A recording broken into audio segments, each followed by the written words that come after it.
Welcome back to the channel. I'm Tim and this is Egg Chasers, and these are my thoughts immediately following the full-time whistle, which I've just watched between Australia and New Zealand in Sydney. Bledisloe 1 is done, and spoiler alert, if you don't want to know the result, obviously look away, go and find that out before you come back. 28 points to 31, a 3-point game it ended up, and a lot of bones to chew over following that one, so thank you very much. Give the video a thumbs up, hit subscribe, and leave your comments down below. As you can see, I am not at home. My sister has had a little baby girl, so I'm an uncle again. So I'm coming down to see my new niece. But lovely day in southern England for me to discuss this game. Really interesting, isn't it? I don't know. It's hard to know how you'll be feeling if you're a Kiwi fan at the minute, because a win and some amazing rugby in the first half. But is there really anything to celebrate? And I don't mean to be disrespectful to Australia when I say that. 28 points to 31.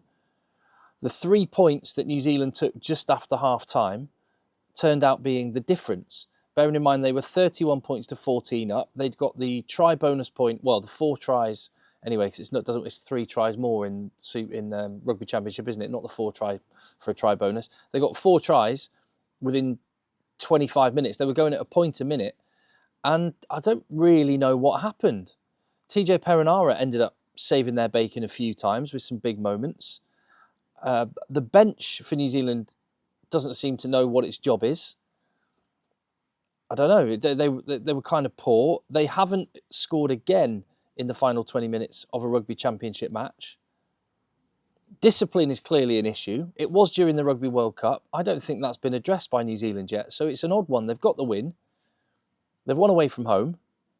The Bledisloe Cup is going to be in New Zealand for another year at least. And yet you're coming away thinking, what's going on with New Zealand? As for Australia, sort of the reverse. I mean, it was looking like it was going to be an absolute beatdown, didn't it? Looked like they were going to get absolutely panned like they did against Argentina in the last round. But a 3-point game, 21 points in the second half.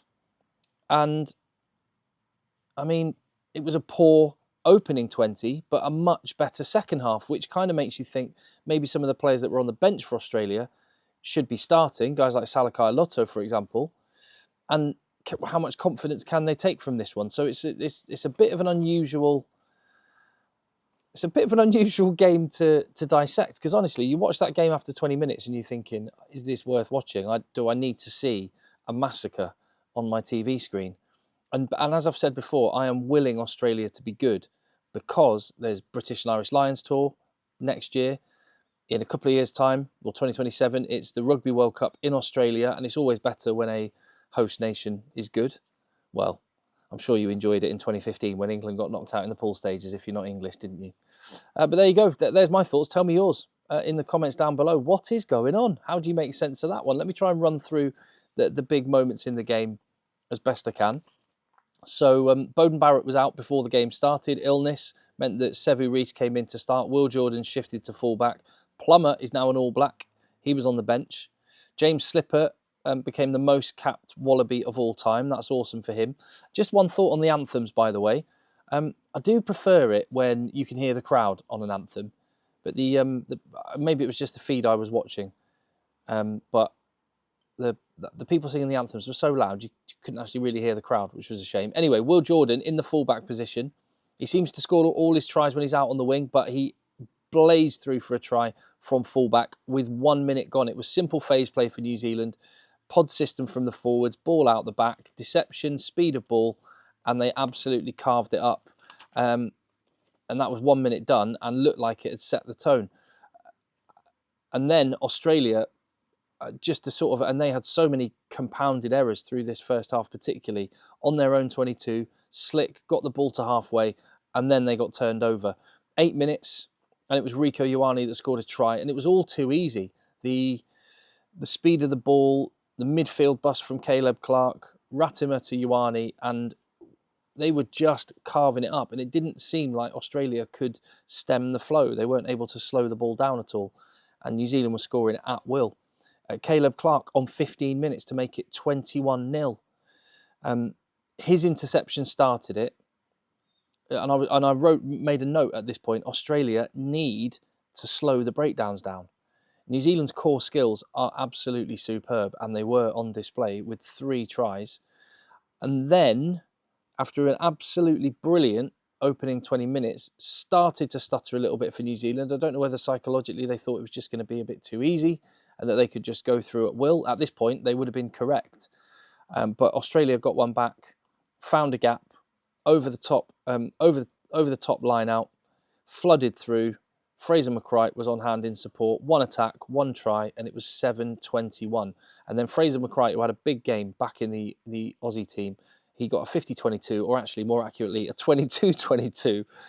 Big play from him. That'll be one for his highlight reel. But then Australia went and lost the line out that resulted for it.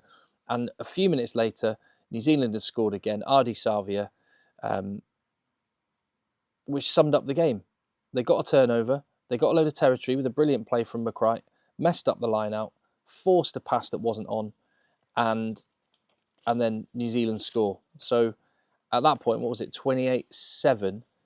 But Australia scored a try through Matti Fassler. Scrum penalty from Tupou, ball to the corner, Mull try, and there you go. Oh no! This was the Savia try. No, sorry, that's a later one. Anyway, yeah, New Zealand bonus point try on 26 minutes. Australia, it looked like Australia were intent on trying to break their record from last week against Argentina, but that was it. 28 points to 14, half time. And New Zealand probably should have been further ahead. No, definitely should have been further ahead. There was, 3 disallowed or butchered tries at least from New Zealand in this one. Let's be honest. A good New Zealand team would have scored 50 points easily, which is where I'm at with this New Zealand team. I can't quite decide where they're at and what is going on, and if there's any issues that need sorting, or if this is just the personnel and what they're capable of. I don't know.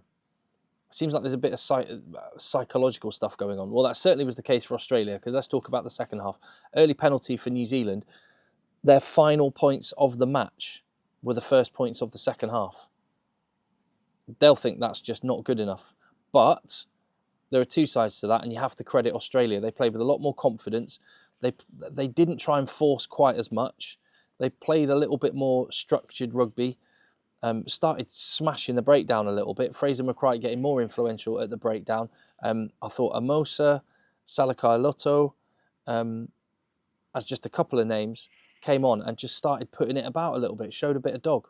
And it slowed New Zealand's ball up. But there you go. Australia stole a line out. And then it was... Oh, yeah, that's right. Australia were looking like they should have scored. They did force a pass, and then DMAC, it was that forward pass, wasn't it? So it was one, all they had to do. Oh, no, that was a different one. There was so many butchered opportunities for New Zealand. But yeah, that was one. All DMAC had to do was give the simple inside ball, and he tried an out-the-back flip, and it went behind the man, and no try. Then Savia was held up. And at this point, I wrote, the All Blacks are better in absolutely every department, even in butchering amazing try-scoring opportunities. Nick White gets a warning for a chat. Name and more iconic duo, Nick White and getting told off for back chat. Yeah, then there was a forward pass, wasn't there? Amazing try that would have been for Ratima. 80 metres. DMAC, Jordan, Taylor, Ratima. 4 passes, 80 metres. For one, how did Cody Taylor get there to be on the shoulder of Will Jordan and feed Ratima? Incredible. It deserved a try, but DMAC's pass was forward. Then a good spell of Aussie pressure. Salakaia-Loto charged down. Then he had a big carry. Try for Paisami. 31-21. Game on. You can't quite understand how the scoreboard is saying what it says, but it's saying what it says. Australia continue to compete. New Zealand continue to butcher, and there was a couple of big shots by TJ Perenara that saved the day. The bench impact from Gleeson, Amosa and Salakaia-Loto was really having an impact. The New Zealand bench not having an impact, but they are at least getting minutes on this occasion. But maybe you see why Scott Robertson hasn't been bringing on his replacements very much. Caleb Clark gets a yellow. Ikitau scores a try. But you knew it was going to be called back. Thought we were going to be robbed of a grandstand finish. There was Linnett Brown and Clark in the bin. That was definitely a knock-on from Kellaway. And then we got the final try in the end to make it a big grandstand 60 seconds. Little argument between the Aussies, Harry Wilson and Carl Dixon. I haven't talked about the referee. He's an Englishman.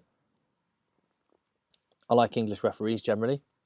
And let's just say it was an entertaining game. I think he refereed both teams equally.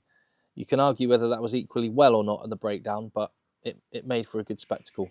And all of the issues for these two teams is within their own camps, and they've got a lot of things that they need to solve. Australia, how they start, and the ability to stop New Zealand playing and sort their breakdown out in New Zealand, I don't know. Weird, isn't it? They've won, and I'm kind of going, Australia are going to be happier than New Zealand out of that. Am I right on that? I don't know. Let me know your thoughts in the comments down below. I'll be interested to see. And I'll see you on the next one. There's lots of rugby coming today, and as much as I can fit it in around my family stuff, I will be here on the channel. See you on the next one.